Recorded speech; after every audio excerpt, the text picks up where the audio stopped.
So ಈ degree ಅಂತಾರೆ BSc agriculture ಮತ್ತು BTech ರಿಲೇಟೆಡ್ ಟು ಅಗ್ರಿಕಲ್ಚರ್ ಯಾರ್ಯಾರು ಡಿಗ್ರಿ ಹೋಲ್ಡರ್ಸ್ ಇದ್ರು, ಸೊ ಬಿ ಪ್ರಿಪೇರ್ಡ್. ಯಾಕಂದರೆ ನೋಟಿಫಿಕೇಶನ್ ಆಗೋ ಚಾನ್ಸಸ್ ತುಂಬ ಜಾಸ್ತಿ ಇದೆ. ಯಾಕೆಂದರೆ ಇಲ್ಲಿವರೆಗೂ ನಿಮ್ಮ ಈ ಹುದ್ದೆಗಳು ಏನಿದೆಯೋ AO ಮತ್ತು AO ಹುದ್ದೆಗಳು ಅದು KPSC ಮಾಡ್ತಿತ್ತು ಇಲ್ಲಿವರೆಗೂ. ಅದನ್ನು ಇವಾಗ KEAಗೆ ಹಸ್ತಾಂತರ ಮಾಡಿದ್ದಾರೆ. ಹ್ಯಾಂಡ್ ಓವರ್ ಕೊಟ್ಟಿರೋದು KEAಗೆ.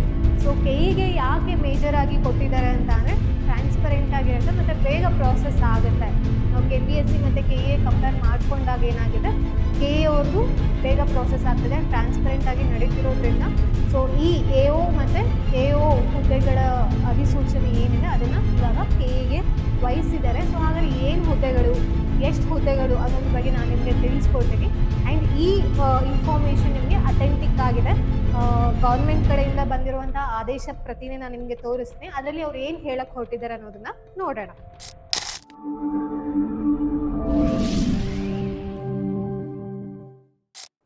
ಇದು ನಿಮಗೆ ಕಾಣಿಸ್ತಿದೆ ಅಂತ ಅಂದ್ಕೊಳ್ತೀನಿ. ಇನ್ ಕೇಸ್ ಕಾಣಿಸಿಲ್ಲ ಅಂತಂದರೆ ನಾನು ಏನು ಓದ್ತೀನಿ ಅದನ್ನು ನೀವು ಫಾಲೋ ಮಾಡಿ, ಓಕೆನಾ? ಸೊ ಇಲ್ಲಿ ಡೇಟ್ ಯಾವುದಿದೆ, ಇದು 23/3/2026, ಓಕೆನಾ? ಲೇಟೆಸ್ಟ್ ಅಪ್ಡೇಟ್ ಇದು. ಕೃಷಿ ಇಲಾಖೆಯ ಕೃಷಿ ಅಧಿಕಾರಿ ಹಾಗೆ ಸಹಾಯಕ ಕೃಷಿ ಅಧಿಕಾರಿ ಹುದ್ದೆಗಳನ್ನು ನೇರ ನೇಮಕಾತಿ ಮೂಲಕ ಭರ್ತಿ ಮಾಡುವ ಬಗ್ಗೆ ಅನ್ನೋದ್ರ ಬಗ್ಗೆ ಇನ್ಫಾರ್ಮೇಶನ್ನ ಹೇಳಿರೋದು. ಸೊ ಇಲ್ಲಿ ಏನು ಹೇಳಕ್ ಹೊರಟಿದ್ದಾರೆ ಅಂತ ಅಂದರೆ, ಮೇಲ್ಕಂಡ ವಿಷಯಕ್ಕೆ ಸಂಬಂಧಿಸಿದಂತೆ ಉಲ್ಲೇಖಿತ ಪತ್ರದಲ್ಲಿನ ಪ್ರಸ್ತಾವನೆಯನ್ನು ಪರಿಶೀಲಿಸಲಾಯಿತು. ಕೃಷಿ ಇಲಾಖೆಯ ಗ್ರೂಪ್ ಬಿ ವೃಂದದ ಹುದ್ದೆಗಳಾದ ಯಾವುದು, ಕೃಷಿ ಅಧಿಕಾರಿ 128 ಹುದ್ದೆಗಳಿದೆ, ಕೃಷಿ ಅಧಿಕಾರಿ ಅಗ್ರಿಕಲ್ಚರ್ ಆಫೀಸರ್ದು. ಆ್ಯಂಡ್ ಸಹಾಯಕ ಕೃಷಿ ಅಧಿಕಾರಿ ಎಷ್ಟು ಹುದ್ದೆಗಳು, 817 ಹುದ್ದೆಗಳಿದಾವೆ. ಈ ನೇಮಕಾತಿ ಪ್ರಕ್ರಿಯೆಯನ್ನು ಕರ್ನಾಟಕ ಪರೀಕ್ಷಾ ಪ್ರಾಧಿಕಾರ ಅಂದರೆ KEA, ಓಕೆನಾ, ಮುಖಾಂತರ ಕೈಗೊಳ್ಳಲು ಅಗತ್ಯ ಕ್ರಮ ವಹಿಸುವಂತೆ ತಮಗೆ ತಿಳಿಸಲು ನಿರ್ದೇಶಿಸಲ್ಪಟ್ಟಿದ್ದೇನೆ ಅಂತ ಹೇಳ್ತಿದ್ದಾರೆ.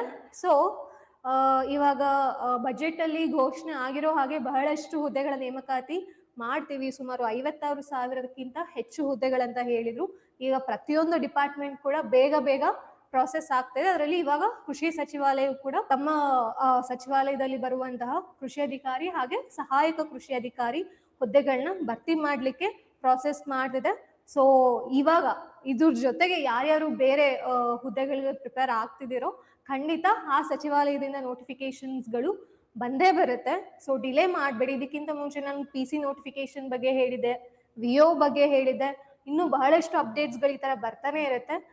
ಇದಕ್ಕೆ ಸಂಬಂಧಪಟ್ಟಿರೋ ಹಾಗೆ ನಿಮ್ಗೆ ಏನಾದ್ರು ಕ್ವಶನ್ಸ್ಗಳಿತ್ತು ಅಂದರೆ ಖಂಡಿತ ನೀವು ಕಮೆಂಟ್ ಸೆಕ್ಷನಲ್ಲಿ ತಿಳಿಸಿ ಅಂತ ಹೇಳ್ತಾ, ಇದ್ರ ಬಗ್ಗೆ ಅಂತಂದರೆ ಈ AO ಮತ್ತು AO ಲೇಟೆಸ್ಟ್ ನೋಟಿಫಿಕೇಶನ್ ಏನಿದೆ, ಸೊ ಅದರಲ್ಲಿ ಏಜ್ ಕ್ವಾಲಿಫಿಕೇಶನ್ ಏನು ಬರಬೇಕು, ಮತ್ತು ನಿಮ್ಮದು ಏಜ್ ಲಿಮಿಟ್ ಏನಿದೆ, ಸಿಲೆಬಸ್ ಏನಿದೆ, ಮತ್ತು ಯಾರ್ಯಾರೆಲ್ಲ ಅಪ್ಲೈ ಮಾಡ್ಬೋದು ಅನ್ನೋದ್ರ ಬಗ್ಗೆ ನಾನು ನಿಮಗೆ ನೆಕ್ಸ್ಟ್ ವಿಡಿಯೋದಲ್ಲಿ ತಿಳಿಸ್ತಿದ್ದೀನಿ. ಸೊ ಇದಕ್ಕೆ ಸಂಬಂಧಪಟ್ಟಿರೋಂಗೆ ನಿಮ್ಗೆ ಏನಾದ್ರು ಡೌಟ್ಸ್ಗಳಿತ್ತು ಅಂತ ಅಂದರೆ ಖಂಡಿತ ಈ ಯೂಟ್ಯೂಬ್ನ ಕಮೆಂಟ್ ಸೆಕ್ಷನಲ್ಲಿ ತಿಳಿಸಿ ಅಂತ ಹೇಳ್ತಾ will see you in the next session. Thank you.